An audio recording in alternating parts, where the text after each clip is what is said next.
The ballroom lights felt too bright that night. Everything was supposed to be perfect. The flowers were white roses, just like I'd always wanted. The tables had little candles on them. Soft music played from the corner. People were laughing, clinking their glasses, eating cake. My wedding day. I had dreamed about this night for years, and standing there in my dress, I kept telling myself, this is it. This is the good part. But my hands were shaking. I kept moving my glass from one hand to the other. I told myself it was just nerves, just excitement. That's what brides feel, right? Then my mom stood up. I saw her push back her chair. She smoothed her dress. She smiled, that big, wide smile she does when she wants everyone to look at her. She tapped her glass with a fork. Ting, ting, ting. The room went quiet, one table at a time. Heads turned. People set down their forks. I watched her. My stomach tightened without me knowing why. "I'd like to say something," she said. Her voice carried across the whole room, clear, confident. She looked straight at me. I smiled back. "That's what you do." "You know," she started, "growing up, I always worried about Emily." A few people chuckled softly, the warm kind, the kind that says, "Oh, moms." "She never really followed through," my mom continued. "She started things, quit things." The warm chuckle faded a little. "Dreamed big," she said, "but never really made it." My chest tightened. I kept my smile on. I pressed my fingers harder into the tablecloth. "But she's lucky," my mom said. "She found someone like Jake." She turned toward my husband and smiled at him. "Someone stable, someone grounded." Jake shifted in his seat beside me. "Because let's be honest," she added, laughing lightly, "she needed saving." A few people laughed. Not everyone. Maybe 10, maybe 12. But loud enough. My face went hot. Not the blushing kind of hot. The burning kind. The kind that starts behind your eyes and spreads down your neck and into your chest. "I mean," she kept going, "without Jake, I honestly don't know where she'd be right now." Someone near the back whispered, "That's harsh." I heard it clearly. Jake reached under the table and squeezed my hand. I couldn't squeeze back. I couldn't look at him either. Because if I looked at him, I was going to cry. And I wasn't going to cry. Not here. Not in front of everyone. Not on my wedding day. My throat closed up. I just sat there, smiling. The room started clapping politely, moving on, like nothing happened. But something happened. Something broke. I kept my eyes forward, kept my jaw up, kept that smile locked on. And then, almost by accident, I looked toward the back of the room. A man had just walked in.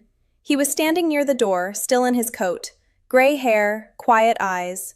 Mr. Carter, my boss. He wasn't smiling. He wasn't clapping. He was just standing there, watching. And something about the way he looked at me made my stomach drop all over again. But this time, for a completely different reason. If you've ever been embarrassed by someone who was supposed to love you most, you already know exactly how this feels. I smiled. Not because I wanted to, because I had to. My jaw actually hurt from holding it. That tight, forced smile that doesn't reach your eyes.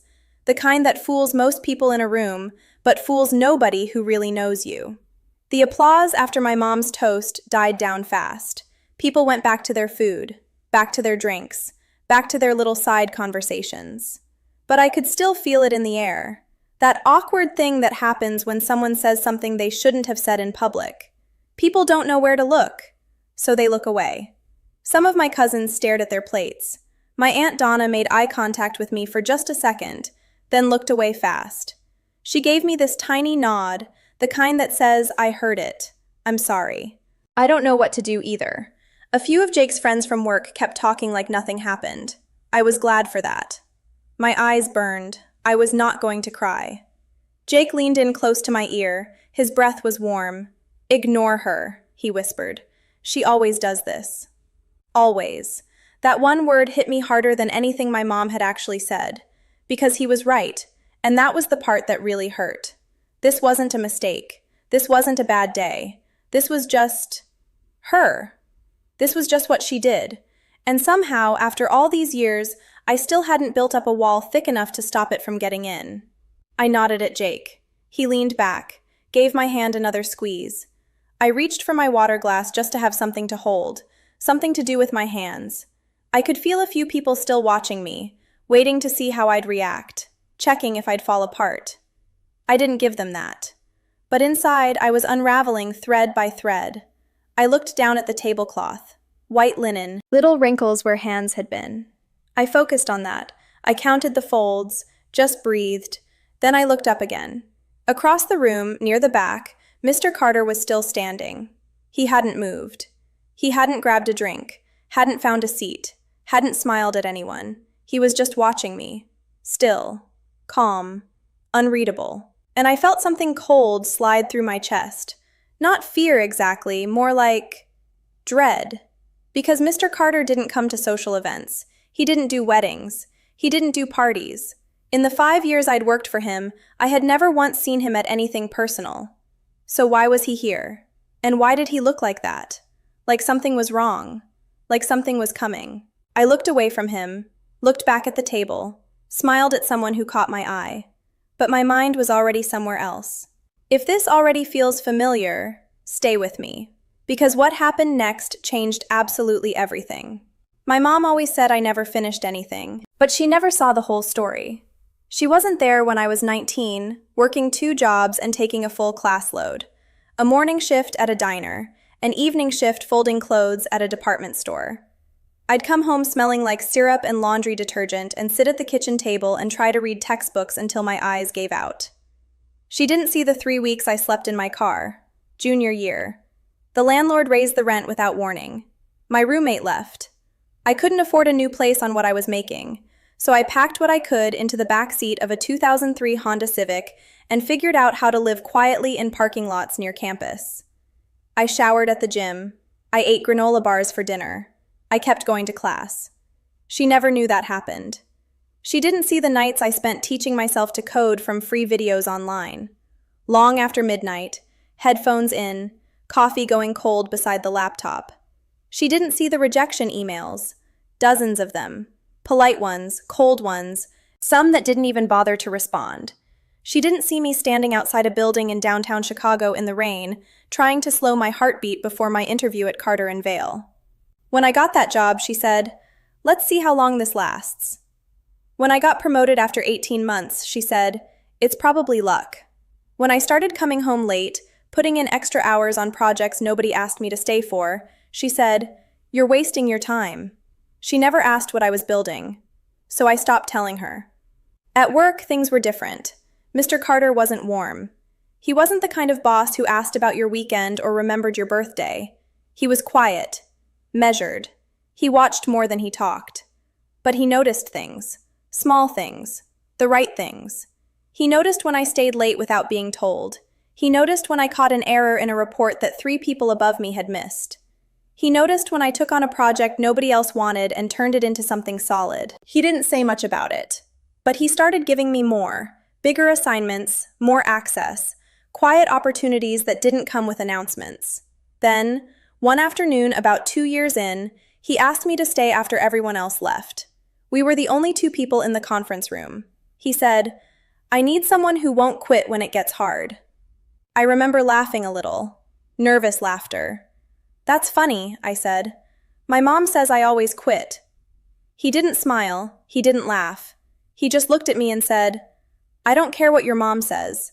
I care what you prove." I remember driving home that night thinking about those words. I care what you prove. Nobody had ever said that to me before. Not like that. Not that simply. Not that directly. And the thing is, I wanted to believe it. I really did. But a voice in the back of my head kept whispering the same old thing. What if she's right about you? Back in the ballroom, the noise had returned. People were talking again, laughing again. The band had picked up a soft song. Waiters moved between the tables. Everything looked fine. But I was sitting very still. My mom's words kept playing back in my head. Not once, not twice. Over and over, like a song stuck on repeat. She never made it. She needed saving. Without Jake, I don't know where she'd be. And the worst part was that old, familiar feeling crawling up from somewhere deep. What if she's right? I tried to push it away. I told myself no. I told myself I had a good job. I had a promotion, I had a husband who loved me. I had built something real. But doubt doesn't care about facts. Doubt finds the cracks. It slips in right where you're softest. Jake had gotten up to get drinks from the bar. I was alone at the table. I looked around the room slowly. My family on the left side, loud, comfortable, acting like nothing happened. My friends on the right, smiling at me when they caught my eye, doing their best. And in the back, near the door, Mr. Carter was moving. He was walking toward the front of the room, toward the stage. My heart jumped. No, please, not right now. The wedding coordinator looked surprised. She leaned over to say something to him. He shook his head gently and kept walking. I felt the air change, that specific feeling of a room shifting. When something is about to happen and everybody can feel it, but nobody knows what it is yet. I almost stood up. I almost crossed that room and said, "Not tonight, please, not tonight. I can't take anything else tonight." My legs even tensed. But I didn't move. I froze. And I sat there and watched him step up onto the small platform near the front of the room. My hands went cold, because I suddenly thought, what does he know? What is he about to say? What if this makes everything worse? That hesitation, that freeze, it's followed me my whole life. And for a second, sitting there in my wedding dress, I thought it was going to cost me everything all over again. Have you ever stayed completely silent when you knew you should have said something? That moment. It stays with you longer than you think. 6 months before the wedding, my whole life shifted, and nobody knew. It was a Tuesday afternoon, late. Most of the office had already emptied out. I was still at my desk finishing up a client report when Mr. Carter's assistant came over and said he wanted to see me. His blinds were closed. That was unusual. I walked in, sat down. He looked at me for a moment without saying anything. Then he said, "I'm stepping down." I blinked. "What?" "I'm retiring," he said. "End of the quarter." I didn't know what to say. Carter and Vale without Mr. Carter felt like a building without a foundation. "Okay," I said slowly. "I didn't know." "Nobody does yet," he replied. "But there's something else, something you don't know." He leaned forward. He explained it carefully. Years ago, before the company grew into what it was now, he had set up a specific ownership structure. Quiet. Private. Most people on the board didn't fully understand it. It allowed him to transfer ownership shares directly and selectively. Not to the loudest voices in the room. Not to the senior executives who took long lunches and talked big in meetings. But to whoever he believed had actually built the place alongside him. He had been watching for years. And he had chosen me. I stared at him. "I'm sorry," I said. "Can you say that again?" He said it again. I thought he was testing me. Or joking. Mr. Carter didn't joke, but still, my brain couldn't hold the words. "I'm serious," he said, "but I'm not—" I stopped. "There are people here who have been here longer than me, people with more—" "I know who's been here," he said. "That's exactly why I'm telling you." My hands were shaking again. Different from the wedding, this was something else entirely. "There's a condition," he said. "Okay? You don't tell anyone, not until I finalize everything with the board." I nodded. "Why?" I asked. "Why not tell them now?" "Because there will be pushback," he said flatly, "and I need it to already be done before people have a chance to fight it." I walked out of his office and stood in the empty hallway for a long time. I didn't call Jake.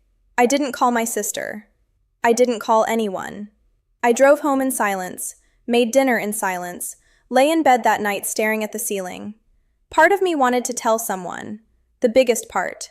But another part of me, the small, old, scared part, kept whispering, "Don't. What if it falls through? What if he changes his mind?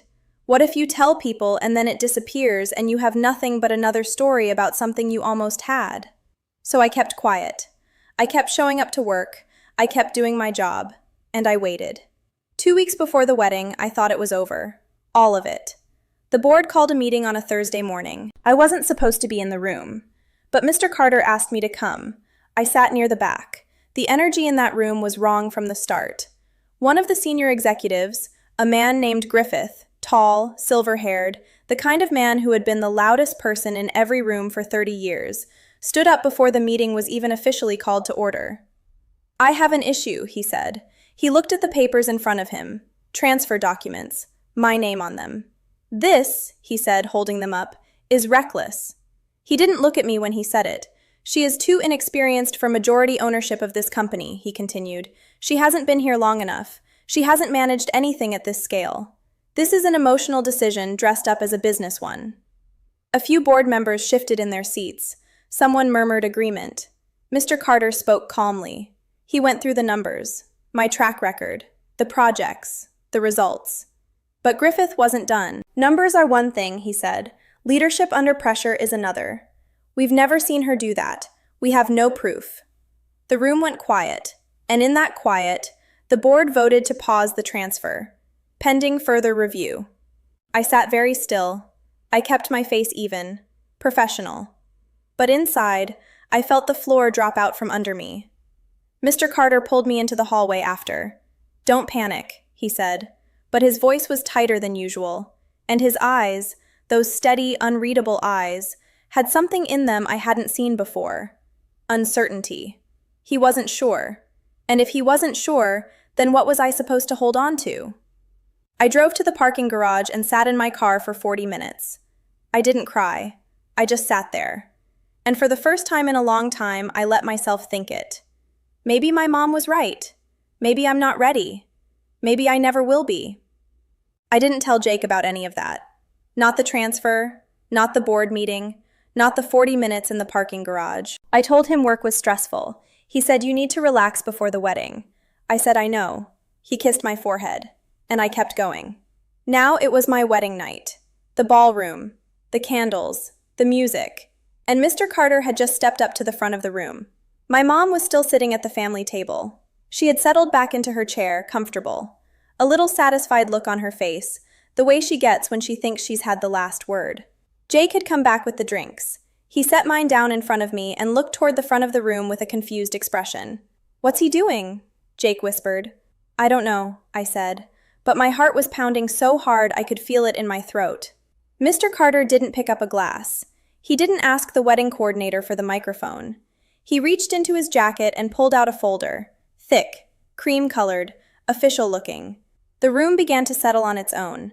Something about the way he stood there made people stop talking. He had that quality, that specific rare quality, where a room gets quiet around him without him asking it to. He looked around slowly. My mom's smile had started to slip. Just slightly, one corner dropping, like she wasn't sure if she should still look pleased with herself. I gripped the edge of the table. Jake looked at me. I didn't look back. A woman 2 tables over leaned toward her husband and whispered something. He shook his head. The music stopped. Someone near the door turned the volume down without being told. And the whole room, 60-something people in their nice clothes, holding their nice drinks, leaned forward just slightly, waiting. I couldn't breathe. Mr. Carter opened the folder. He didn't speak right away. He scanned the top page for just a moment. Then he looked up. He took out a single document, 1 page, folded once, and held it out toward the wedding coordinator, who was standing off to the side near the edge of the room. She walked over, uncertain, and took it from him. He nodded once toward the family table, toward my mom. The coordinator walked the paper across the room and handed it to her. My mom took it with a confused little laugh. She looked at it, then looked up at Mr. Carter, then looked back down at the paper. Her expression changed. It happened slowly at first. Confusion. Then something harder to name. What is this? She said. Her voice came out quieter than usual. Not the big, room-filling voice she'd used for the toast. Something smaller. Mr. Carter spoke.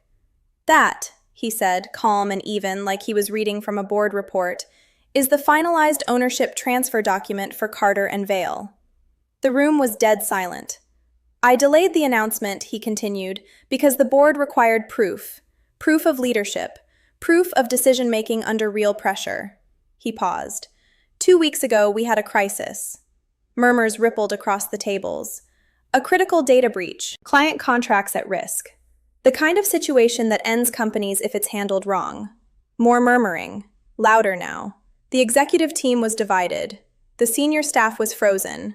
We had maybe 72 hours to contain it. He looked across the room. And then he looked directly at me. Not at the stage, not at the crowd, at me. He walked away from the front, walked right through the middle of the room, between the tables, slow and deliberate, and he stopped about 4 feet in front of where I was sitting. "Emily," he said, "stand up." My legs didn't want to work. Jake looked at me, wide eyes. I pushed my chair back. I stood up. My dress rustled. My hands were shaking again, the same shaking from the beginning of the night, but different now. I didn't know why yet. "In the last 2 weeks," Mr. Carter said, turning slightly so his voice carried to the whole room, "while planning her wedding, Emily managed that crisis." Nobody moved. She called the right people. She made the hard calls. She didn't ask for permission. She didn't wait to be told. She protected 63 client accounts and she saved 8 jobs that would have been cut if that breach had gone public. The silence in that room was the loudest thing I'd ever heard. "She didn't quit," he said. He turned back to face me directly. "She led." Somewhere in the room, someone inhaled sharply. At the family table, my mom was still holding the paper. Both hands now, like she needed something to hold on to. Jake had completely stopped moving. I just stood there. My eyes stung, but I was not going to cry. Not yet. "The board reviewed the work," Mr. Carter said. "Unanimously approved. Signed this morning." He looked around the room one last time. "Emily now holds 51% ownership of Carter and Vale." And then nothing. No applause, no cheering, just silence. Real silence. The kind that means something. Then someone gasped. Then 2 people. Then chairs scraped as people shifted. Then whispers began to spread, slow and electric, from table to table. My cousin covered her mouth with her hand. My Aunt Donna looked like she might actually fall over. Jake sat back in his chair like his legs had stopped working. And my mom sat very still with that document in both hands and her face completely, for the first time in my entire life, completely blank. No smile. No sharp words lined up behind her eyes. No knowing look. Just still. I didn't say anything. I didn't make a speech. I didn't look at her with any kind of expression on my face. I didn't have a moment prepared. I just stood there. In my wedding dress. In that ballroom. Under those 2 bright lights. And for the first time in my life, I didn't need to say a single word. The room said it for me. Sometimes the most powerful thing you can do is simply let the truth walk into the room on its own. The night didn't end the way it started. The volume came back slowly. People started talking again, but softer, careful, like they were recalibrating something.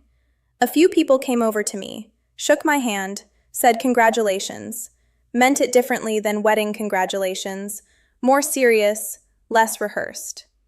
Jake's friend from college, the one who had been laughing the loudest during my mom's toast, couldn't quite look me in the eye. Good. Mr. Carter found me near the edge of the room a little while later. He didn't say much. He never did. "You should have told me sooner about the crisis," I said. "I almost panicked." "I know," he said, "but you didn't." He put his hand out. I shook it. Then he got his coat and he left. Just like that. Across the room, my mom was at the family table. She had set the document down in front of her. She wasn't talking to anyone. Everyone around her was talking. To each other, around her, over her, but she sat in her own quiet. She didn't come find me. I waited to see if she would. She didn't. And I noticed something about the way that felt. It didn't feel like victory. I want to be honest about that. It didn't feel like I won or she got what she deserved. It felt quieter than that. Heavier. Like closing a door you've been standing in front of for a very long time. Jake found me near the back hallway, away from most of the guests. He looked different than he had all night, like he was seeing me for the first time but also recognizing me. Like both things were happening at once. "Why didn't you tell me?" he asked. His voice was gentle, not angry, just honest. I thought about how to answer that. I could have said I was protecting you from getting your hopes up. I could have said I didn't want you to treat me differently. But I said the real thing. "I didn't believe it yet," I said. I couldn't say it out loud because some part of me thought that if I said it, it would disappear. He was quiet for a moment. Then he nodded slowly. "I get that," he said. I had seen what I was made of. Not through someone else's words, through my own actions. Nobody gave me that. I couldn't borrow it or wait for it or receive it as a toast at a wedding reception. I had built it. Quietly. In parking garages and late-night offices and empty hallways. In the moments nobody photographed or applauded or even noticed. I built it in all the years she never saw. And it was mine. I straightened my posture a little, took a slow breath, walked back into the room. If someone in your life has spent years telling you who you are and got it wrong, remember this. You don't have to prove them wrong. You just have to keep proving yourself right. That's enough. That has always been enough. He took my hand, not dramatically, just held it. We stood there for a while without saying anything. Later, when the room had mostly emptied and the catering team was collecting glasses, I stood alone near the window for a few minutes. The parking lot lights were yellow outside. Someone was loading flowers into a van. A couple walked past, laughing, arms around each other. Normal life, right outside the window. I looked at my reflection in the glass. My hair had come loose a little. My mascara had traveled just slightly under my right eye. My dress had a tiny crease across the front from sitting all evening. I looked like I'd been through something. Because I had. My whole life I had been waiting for someone to tell me I was enough. Waiting for my mom to finally see me and say I was wrong, I'm sorry, you did it. Waiting for the approval that kept getting promised and never delivered. And standing at that window, I realized something clearly and quietly. It wasn't coming. Not from her. Maybe not ever. And for the first time, really the first time, not just the idea of it, but the actual feeling of it sitting solid in my chest, I was okay with that. Because I had seen myself clearly that week. In that crisis. In those 72 hours when everything was falling apart and I had to make calls and hold things together and keep going anyway.